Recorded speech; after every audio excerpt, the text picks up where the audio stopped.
नमस्कार दोस्तों, आप देख पा रहे हैं PMFO न्यूज़ और मैं रण सिंह पवार। इस समय खड़े हैं लघु सचिवालय हिसार, जहां पे लगातार कई दिनों से धरना कोरोना योद्धा दे रहे हैं। संजीवनी हॉस्पिटल हिसार का जो कोरोना काल में बनाया गया था, उसके कुछ कर्मचारी बिना किसी नोटिस के हटा दिए गए थे, जो लगातार यहां पे धरना दे रहे हैं। और अब धरने तक बात नहीं रही, कानूनी लड़ाई लड़ने के लिए यह तैयार है। आइए बात करते हैं क्या है मामला, पूरा जानकारी से लेते हैं। नमस्कार जी।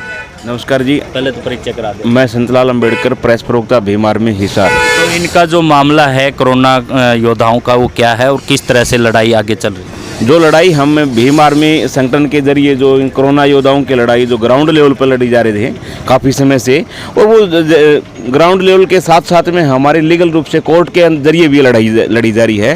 और कोर्ट के अंदर हुआ क्या कि लेबर कोर्ट ने हमारे कोर्ट के अंदर CGM साहब के कोर्ट के अंदर केस डाल दिया है।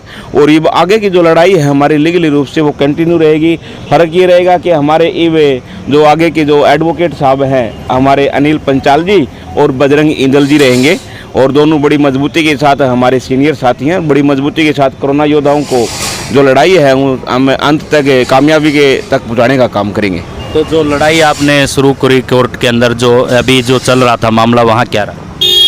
उधर वो उन्होंने अपनी रिपोर्ट बना करके CGM कोर्ट में पेश कर दी है, और ये CGM कोर्ट का जो डिसीजन रहेगा वो, और हमारे एडवोकेटों साहब की जो मेहनत रहेगी और हमारे साथियों का प्रयास रहेगा, वो हमें लगता है कि बड़ा अचंभित करने वाला रहेगा और इसमें हम कामयाबी हासिल करेंगे।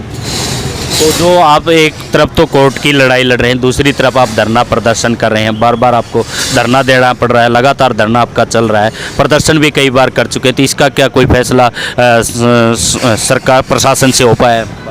देखिए, हम कोरोना योद्धाओं के लिए तमाम टाइप के प्रोग्राम किए थे, धरना प्रदर्शन करे, विरोध प्रदर्शन करे, हिसार बंद की कॉल की थी, वो हमारी कामयाब रही थी। चाहे पुतला जलाने की, चाहे मनोहर लाल खट्टर जी का, चाहे दुष्यंत चौटाला जी का, शासन प्रशासन के जो हमारे तमाम टाइप के जो प्रयास हैं वो सुचारू रूप से जारी हैं। और अब वही बात है कि भीम आर्मी जिस काम को भीम आर्मी पूर्ण रूप से, जिसकी गरीब और असहाय मजदूर की जो आवाज़ को लेकर के एक बार जिसमें पैर फंसाती है ना, वो उसको अंत तक जरूर ले जाने का काम करती है। हमारा प्रयास 100% रहेगा। और मैं ज़्यादा चाहूँगा कि ज़्यादा गहराई से जानकारी के लिए हमारे डिस्ट्रिक्ट प्रेसिडेंट प्रदीप बानखड़ से भी आप पूछिएगा सर। हम बात करेंगे प्रदीप बानखड़, जो कि जिलाध्यक्ष है भीम आर्मी के। नमस्कार भाई। नमस्कार जी। बहुत क्या कहना चाहेंगे इस मामले में? पूरा जो मामला लगातार चल रहा है इन कोरोना योद्धाओं, मामला सर सारा प्रशासन शासन के बिल्कुल संज्ञान में है। आप लोग लगातार हम कोरोना योद्धाओं की लड़ाई को देखते आए हो। लगातार हम इनके लिए, जैसे माननीय संतलाल जी ने बताया, और हमारे जो जितने भी भीम आर्मी के पदाधिकारी हैं, चाहे अठवाड़ साहब हैं, हमारे विजय अठवाड़ जी प्रभारी साहब हैं, रमेश राणा जी, विक्की टाक है, रजौरिया साहब हैं, सभी ने बहुत मिलजुल के इस लड़ाई को लड़ने का काम किया। और दूसरी बात देखिए, कई लड़ाइयाँ जो हमारी जो लीगल सेल की एक टीम है, जिसमें हमारे माननीय एडवोकेट साहब पंचाल जी हैं, इंदल साहब हैं, और तमाम दूसरे एडवोकेट्स हैं जो कोर्ट में लड़ने का काम करते हैं। हम क्या है, हम रोड पे लड़ने का काम करते हैं। ये काम दोनों जगह से हम कोरोना योद्धाओं के साथ में कंधे से कंधा इसलिए मिला के खड़े हैं क्योंकि ये लड़ाई मजबूत है और सच्चाई लड़ाई है। क्योंकि जिन लोगों ने उस टाइम काम किया, मेहनत करी, और उन लोगों को प्रशासन शासन ने लात मार के बाहर निकालने का काम किया, ऐसा कब तक चलेगा? दूसरी बात, जैसे कि हमने हिसारबंद की कॉल की, वो भी हमारी सक्सेसफुल हुई।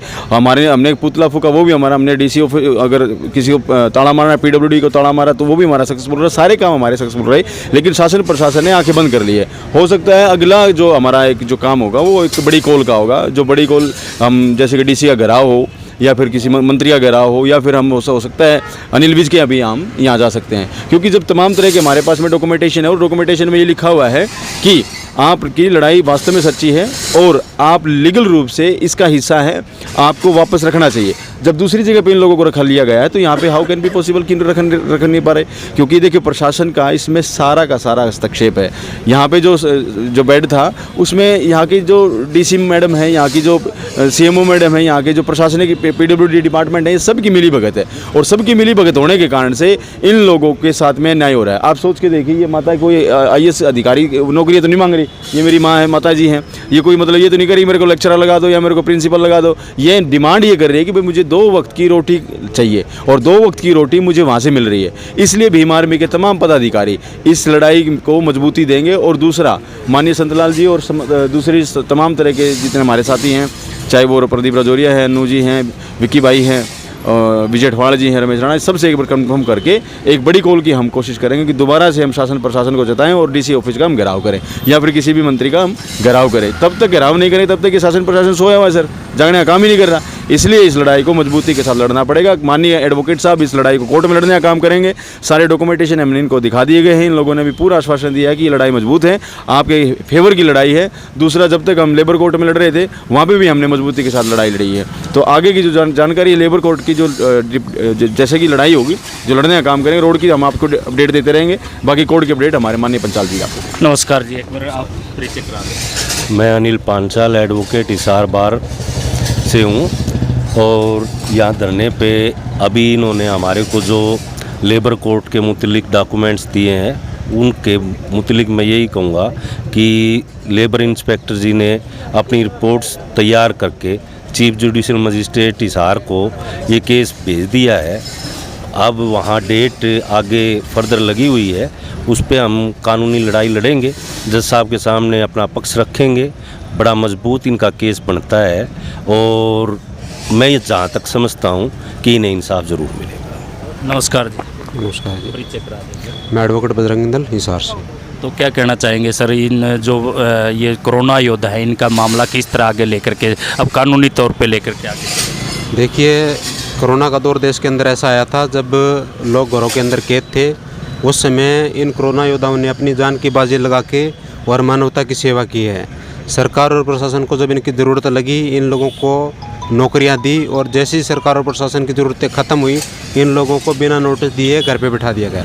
ये सरकार और प्रशासन की घोर निंदनीय घटना है और सरकार ने जिस तरह का रवैया इन लोगों के साथ अपनाया वो बड़ा पक्षपातपूर्ण है। कोरोना योद्धाओं को अलग अलग कैटेगरी में हिसार में बांटा गया है। कुछ कोरोना योद्धाओं को नियुक्ति दी गई है, जबकि हिसार में चौधरी देवीलाल संजीवनी यूनिवर्सिटी के हॉस्पिटल के जो कर्मचारी थे, कोरोना योद्धा थे, उनको अब तक ज्वाइनिंग नहीं दी गई है। तो सरकार और प्रशासन इस मामले में संज्ञान ले। बाकी हम लोग इस मामले में अभी कागजात वगैरह सारे देख रहे हैं। जैसे कोर्ट के अंदर हम अपना पक्ष रखेंगे तो बड़ी मजबूती के साथ इनकी पैरवी करेंगे। ज़रूरत रही तो इस मामले में इन लोगों को न्याय दिलवाने के लिए हाईकोर्ट में भी पैरवी करेंगे। तो दोस्तों, आप सुन पा रहे थे, कोरोना योद्धाओं की लड़ाई अब रोड से कोर्ट तक जा पहुंची है और लेबर कोर्ट से जो है हाई कोर्ट के अंदर भी जा चुकी है। और देखते हैं कि क्या फैसला कोर्ट तक आता है और किस तरह से अपना पक्ष ये जो कोरोना योद्धा रख सकते हैं। इन्हीं तस्वीरों के साथ बने रहे PM अपोन न्यूज़ से मैं रण सिंह पवार।